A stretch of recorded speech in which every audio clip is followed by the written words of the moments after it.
Test your vocabulary has been introduced to help the student who are preparing for the competition exam to gain a confidence. Vocabulary is important for the competition exam, especially for the English language subject and whatever objective exam and the descriptive exam. Most students are confused with the synonyms and antonyms of the particular word.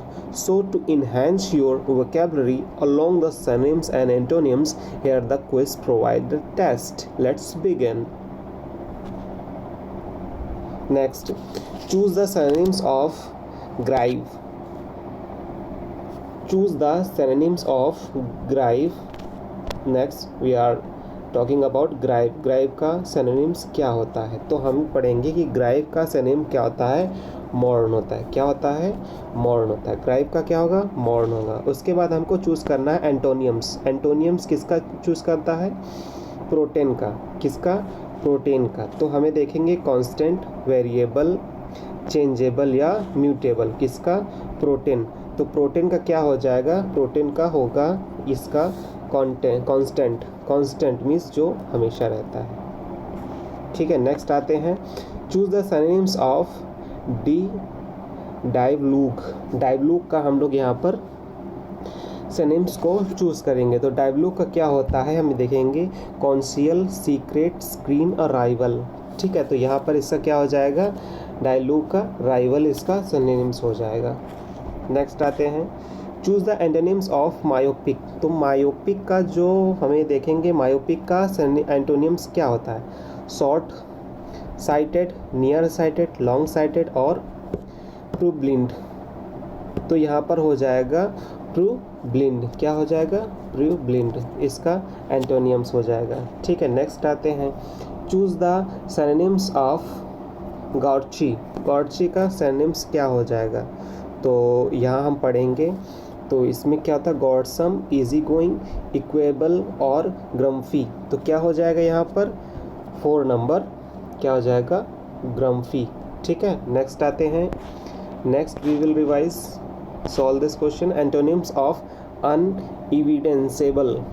अनएविडेंसेबल, अनएविडेंसेबल. ठीक है ना.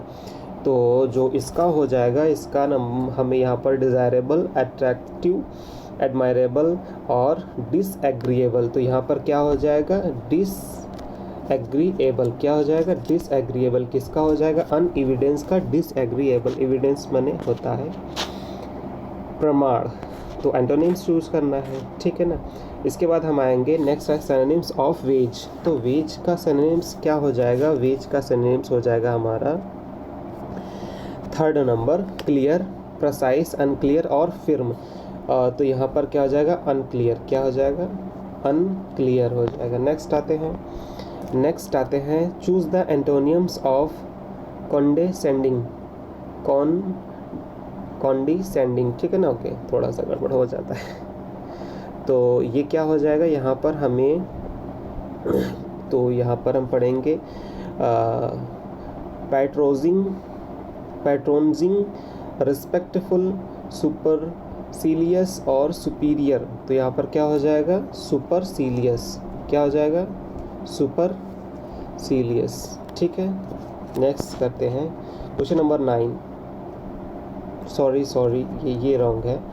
इसमें क्या होगा, कॉन्डेसेंडिंग का क्या होगा, रिस्पेक्टफुल हो जाएगा. नेक्स्ट आते हैं हम चूज़ करेंगे सिनोनिम्स ऑफ डिस्करेज. तो डिस्करेज का सिनोनिम्स हमें बताना है. डिस्करेज का क्या होता है, डिटेन, साइलेंस, डिस्कशन, डिस्टर्बेंस. तो यहाँ पर क्या हो जाएगा हमारा, डिस्कशन.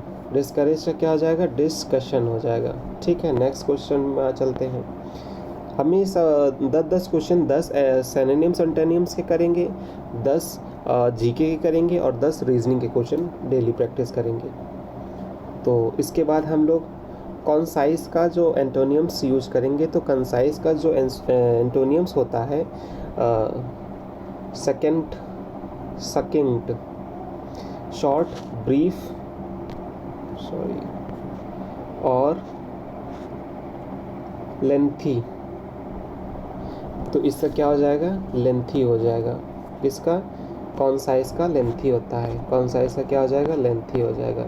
उसके बाद आते हैं हम लोग ये MTS। देखिए ये क्या होता है, CGL MTS नोटिफिकेशन में ये यूज़फुल होते हैं, एग्ज़ामिनेशन के लिए इम्पोर्टेंट होते हैं, पार्टिसिपेशन इंग्लिश एग्ज़ामिनेशन। ठीक है, तो हम यहाँ पर इंग्लिश और हिंदी दोनों में हैं, तो हम पढ़ेंगे हिंदी से इंग्लिश से दोनों से, जिसको इंग्लिश से करना है वो इंग्लिश से कर सकता है।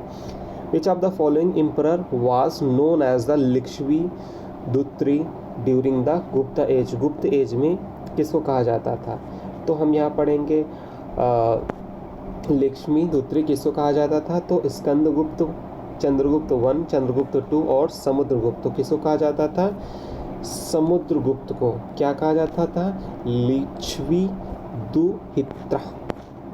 नेक्स्ट क्वेश्चन आते हैं, विच of the following is not associated by two the Buddhist.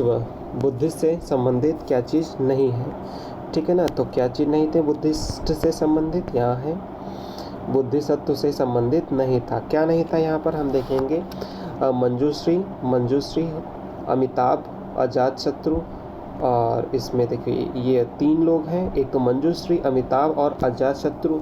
इसमें देखेंगे इसमें केवल एक मंजूश्री, अमिताभ, अजातशत्रु कौन संबंधित नहीं है, तो हमारा यहाँ अजातशत्रु नहीं संबंधित था और ये मंजूश्री और अमिताभ दोनों क्या थे, वो हमारे संबंधित थे, तो इसका ऑप्शन नंबर 3 सही हो जाएगा।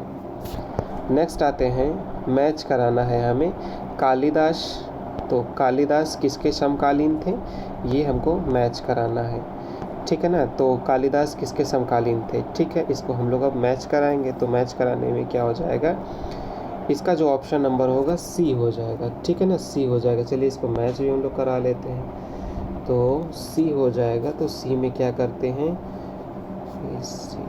D, ठीक है, मैच करा लीजिएगा,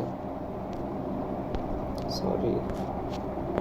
नेक्स्ट आते हैं, what was the language of newspaper Marathi and Kesari respectively were published in by the बाल गंगाधर तिलक। तो बाल गंगाधर तिलक की जो किस भाषाओं में उन्होंने समाचार पत्रों को प्रकाशित किया था, तो समाचार पत्रों को बाल गंगाधर ने किस भाषा में, आपका इंग्लिश और मराठी, क्योंकि आपको पता है वो मराठी थे। ठीक है, नेक्स्ट आते हैं, विच of the following is artificial lake. कौन सी आर्टिफिशियल लेक है, तो हमें पता है गोविंद सागर, चिल्का, नैनी लेक और भीमटक लेक। तो इसमें देखेंगे हमें कौन सी कृत्रिम झील है, तो कृत्रिम झील जो है ऑप्शन नंबर 3, 2 और 3 है। कौन सी झील है, 2 और 3 है झील, कौन सी 2 और 3, मतलब कि इसका मतलब चिल्का और नैनी झील जो है वो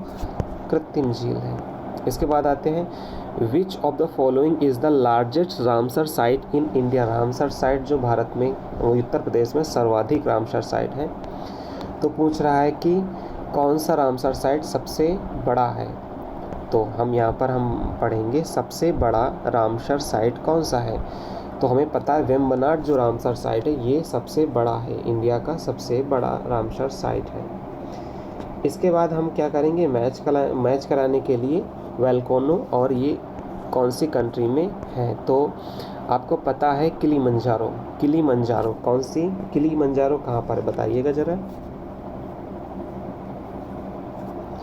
किलीमंजारो कहाँ पर है। ठीक है, किलीमंजारो कहाँ पर, तो हमको पता है कि किलीमंजारो जो है वो तंजानिया में है। ठीक है, किलीमंजारो तंजानिया में हो गई। उसके बाद जो होता है विशुवियस भी फेमस है, तो ये विशुवियस पता है इटली में है। और उसके बाद ये कातला नहीं पता, लेकिन हमको क्रोकाटोवा पता है।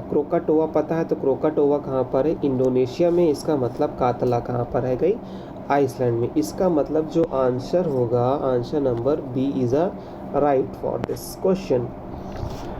Next question is, which of the following is the largest river of Asia that passing through the major part of East Asia। East Asia पे जो नदी मेजर पार्ट में घूमती है, मतलब पूर्वी एशिया की प्रमुख हिस्से से गुजर रही है, तो कौन सी नदी हो गई, वो कौन सी नदी है हमको पढ़ना है, वो नदी है मेकांग, गंगा, यांत्सगी। यांत्सगी जो नदी है ये चीन में बहती है, यही पूर्वी एशिया में यही बहती है।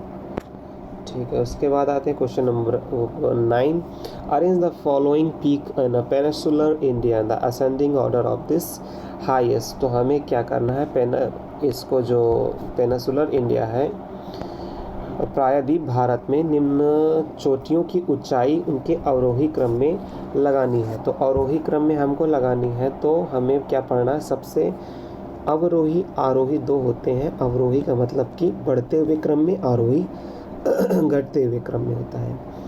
आरोही क्या होता है देखते हैं, हम पढ़ते हैं। सबसे पहले सबसे छोटी जो सबसे छोटी है, मतलब इनमें से छोटी है अन्नामुलाई केरला में, फिर उसके बाद दोदापेट और ये मल्लामार केरल। ये मतलब आरोही क्रम में वैसे ही लगी है। इसका मतलब जो आंसर होगा, answer number C is a correct for this question. Next one is